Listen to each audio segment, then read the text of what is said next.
So I wish when I started playing guitar, someone had sat me down and gave me this lesson, which I'm going to boil down to this simple point, which is that the strings on the guitar and all the frets we have,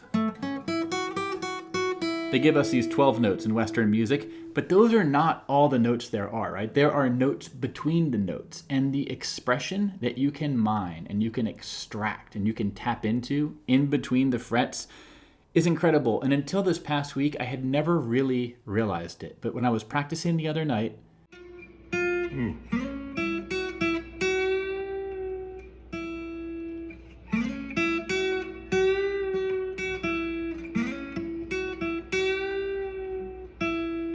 I found myself bending strings, which is something that I have like really never done that much. And I realized instead of doing this, I could do this. And that created this practice session that I was sort of embracing the slowness, the expressiveness, you know? Instead of doing that, I could do this. And I could hang on that note for a while. And it got me just enjoying this act of play, right? Of listening to the bend, right? Do I want to go like a quarter step? You can hear it. It sounds good, right? Or do I want to go a half step? And of course, you need to be careful. You don't bend it too much. Right? In that case, that gets away from the bluesy vibe I want. So in this lesson, I just want to explain what I wish, again, someone had explained to me, and I'll show you the process here. And I have a couple things for you. Number one, this PDF, it's a couple pages. It has all the tabs for everything I'm about to show you. I also have a jam track. It's just the A major chord looped over and over again. And all these phrases I'm going to show you, you can practice over this. Because there's no chord changes, it's the perfect sort of jam track playground for something nice and simple like this. Let's check this out starting at the beginning, and I'll walk you through this. Now, for super quick context, in the rest of this lesson, I'm going to be in the key of A major, and I'm going to be using the A major pentatonic scale as all the notes we're playing, okay? Now, what does that mean? So A major, there's 7 notes in the A major scale, but we're only going to use 5 of those notes, right? And if we look at them not by the name of the note, right? A, B, C sharp, D, E, we're not going to do that. We're going to do the degree of the A major scale, right? What number the note is in the scale. So the A major scale, 1, 2, 3, 4, 5, 6, 7, 1. We're going to get rid of the 4 and we're going to get rid of the 7. That gives us 1, 2, 3, 5, 6, 1. Okay, that's the A major pentatonic scale, a very established thing in music, right? Now, we're going to be mostly in 2 chord positions in this lesson. One is right here on the 5th and 7th fret on the thinnest 4 strings, right? This is the 1, the 3, the 5, the 6, the 1, the 2.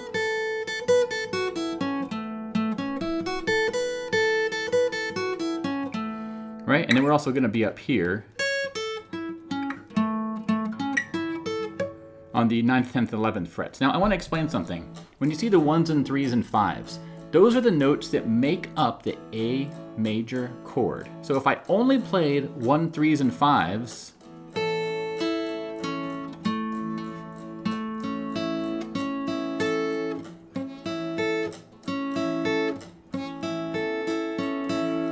going to sound perfectly good and grounded and stable because those notes are in the A major chord that's repeating, right?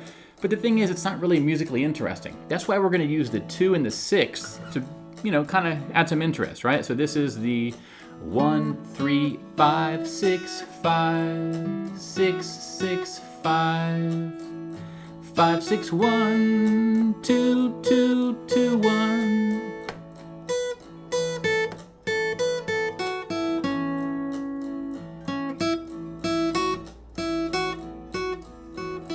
And you're going to notice whenever I'm on a 6 or a 2, it kind of grabs your ear's attention because it's not a stable note when this chord's being played. Again, that chord is just 1, 3s, and 5s.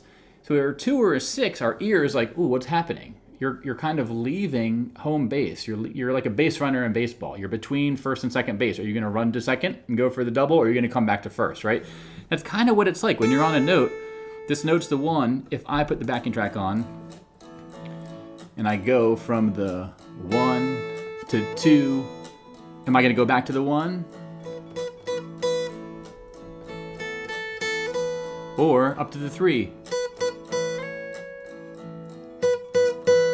Okay, same with the 5 and 6. This is the 6. Back to the 5, which is stable, right? But I could go up to the next 1. It's a bit of a further hop, but I want to bring up the point that the 2 and the 6 are not in the A major triad, and when we hear those, our ear is kind of drawn to, hey, what's going to happen? Is it going to resolve in this direction or in that direction? Now, here's where the bends come in, okay? The notes we're going to be bending in this lesson are the 2 and the 6. And when I say bend, what I'm talking about is we're basically going to push the string. In this lesson, I'm always going to be pushing it towards my face because I'm on the thinner strings. But effectively, by doing this, I'm making the string longer, right? And then that increases or it heightens the pitch, so it makes the note higher in tone. So those are the notes by the frets. But if I bend this note, it effectively gets the same pitch as this note, right? The 7th fret note, if I bend it, eventually it'll match that 8th fret note. Okay, that's what a bend is. And a real quick crash course on bending technique, and I only learned this like yesterday. I was using one finger, which you can do, right? But it gets really hard in an acoustic guitar. I assumed it wasn't possible to bend on an acoustic, but what I learned from watching a few videos on YouTube is you want to use multiple fingers. So check this out. My ring finger is on the 7th fret, right? I'm going to push with my middle and index finger. 3 fingers sharing the load makes it so much easier, okay? So you want to experiment with your technique, but don't use just one finger. Now this is kind of tricky to do. I'm still getting used to the technique and everything. This is a great thing to practice at first, is just understand where your root notes are, your 1s, right? So we have a 1 right here. We have a 1 here. We have a 1 here. And notice when I play this backing track, the 1s are going to sound the most stable of all. Okay?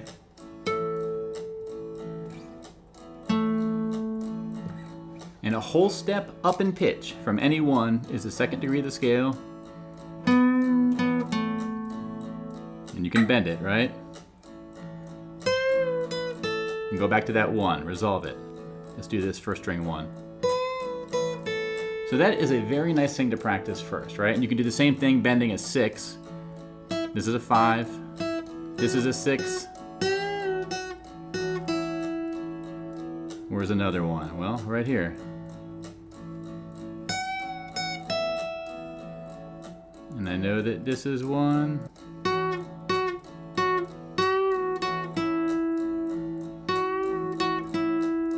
Okay, so those are the notes we're going to be bending. Now, a real quick note on how I came to decide to do these. The short answer is that's what sounds good in my ear, in my opinion. Right now, I've been looking online. I found this post on the acoustic guitar forum about which notes, when you're playing the blues, are you allowed to bend. Lots of good answers, but a lot of these answers were unhelpfully detailed for someone in my position, right? They're giving all these answers with all these details and getting into ratios of frequencies and stuff, and it's just like, man, that's not helpful for me at the stage I'm at. So looking at some of the more of these answers, these are the kind of answers that I'm going with here and I'm embracing, which is that if it sounds good, use it. Don't worry about if it's following some rule or not. Just go with what sounds good, especially when you're playing, you know what I mean? Like there's plenty of time to refine your craft and reach further understanding and, you know, explore other sounds later on. But if it sounds good, that's what we're gonna do. So out of this original answer that I am a fan of, it's this 2 bending up to the flat 3rd, and it's this 6 bending up to the flat 7th, which I'm going to be using in this lesson. Okay, so that's the quick context. Now let's get into some of these riffs and show how we can have fun with this, right? So the first little lick I want to show you is this one.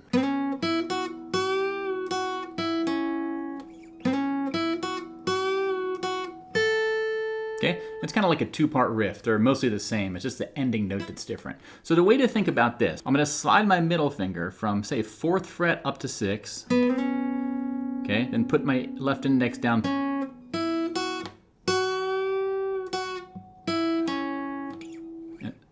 5th to 7th on the 2nd string.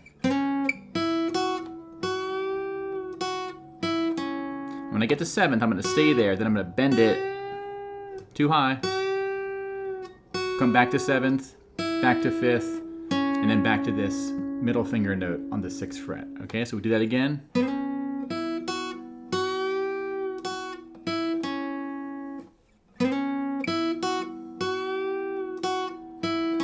The nice thing about this riff is it's symmetrical, like the name Hannah or Bob or Race Car or Taco Cat.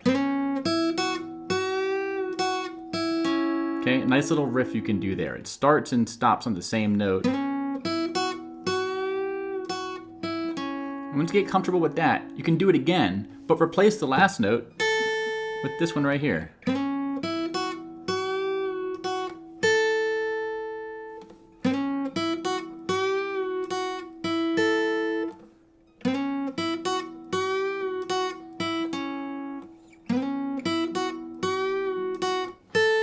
Okay, let's put the backing track on and practice that a few times.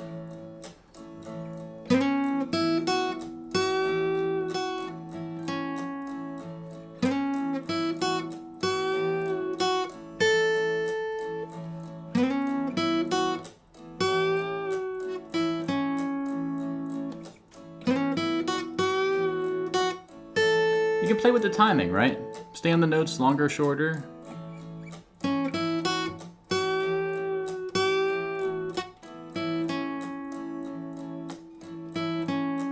Do it again.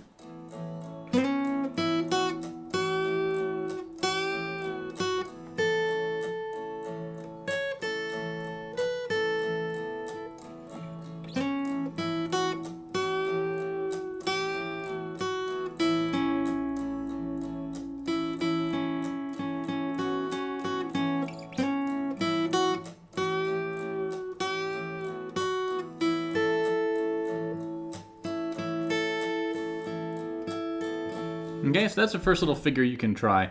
I like how it's two different variations of the same one, but you can repeat it like I just did there. Explore, play with the expression, play with that bend, you know, spend extra time on the bend in it if you want.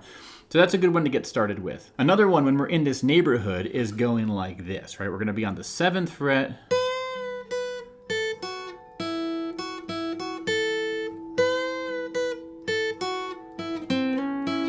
Okay, two different parts, they sound like that. Again, you can mess around with the timing, but the idea here is we're gonna start on this note. Okay, if this is our 1, this is our 2, so we're gonna bend the 2 towards the flat 3rd. So we're bending 7th, come back to regular 7, 5 with our index finger, 7 on the 2nd string, and then back to 5th fret. Okay, so it's all 7 and 5. Then you do it again. And we're gonna sort of end with that. Remember that first riff, how we slid our middle finger up? So slide up to 6 on the 3rd string, 5th fret on the 2nd string, and then ring finger on the 7th fret of the 4th string. Okay, that's a nice little thing. Let's try that. Let's mess around with the timing again, right?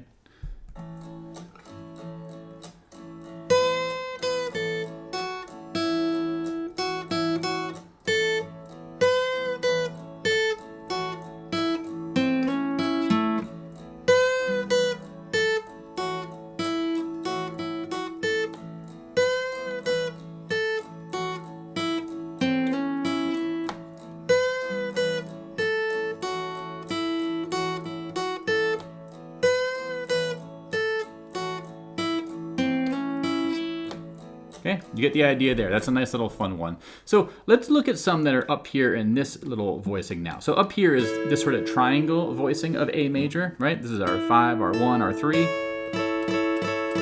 And we also have this right here, which is our 3rd as well. So 3rd, 5th, 1, 3rd. Okay, it's helpful just to memorize these. So one riff we can do right here is going to start on this 11th fret note of the 4th string. This is the 3rd degree of the scale. We're effectively going to go from this 11th fret note to this 9th fret note on the 3rd string. Okay, and then we're going to go to this 11th fret note of the third string. Okay, those are the first 3 notes. And if we look at our pentatonic mapping here, this is a 3 to a 5 to a 6. And And you already should know which of these notes we're going to be bending. It's the 6.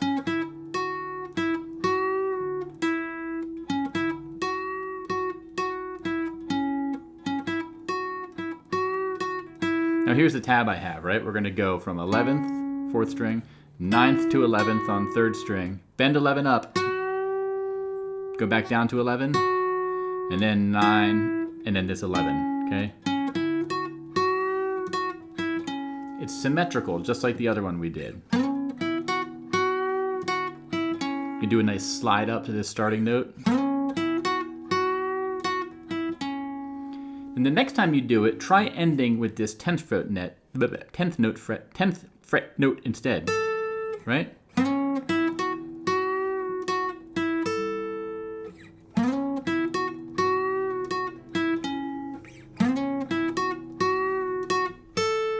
Put on the backing track, play along.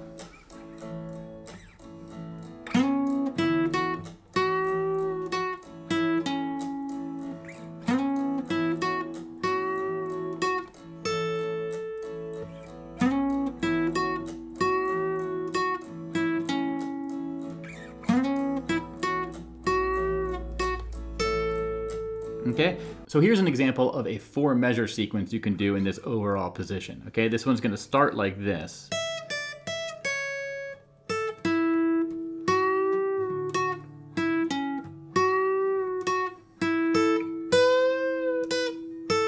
Okay, let's put on the backing track and practice that one.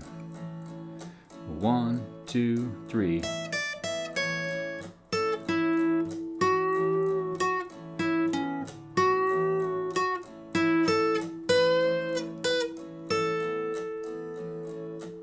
One more time. 1, 2, 3, and 4, and 1, and 2, and 3, and 4, and 1, and 2, and 3, and 4,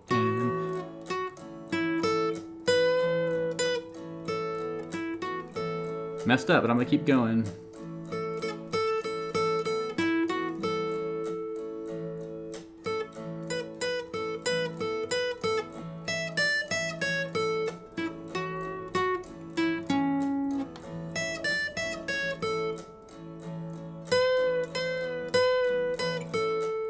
So I'm going off the tab here a little bit, but I'm using these phrases that I've already incorporated in other riffs here. And that's the cool thing about this diagram I put together, is you can come up with your own little custom voicings, custom phrases and everything. I hope you found this helpful, everybody. Again, get the PDF, get the jam track. It's just the A major chord. It's so helpful for practicing this sort of thing, right?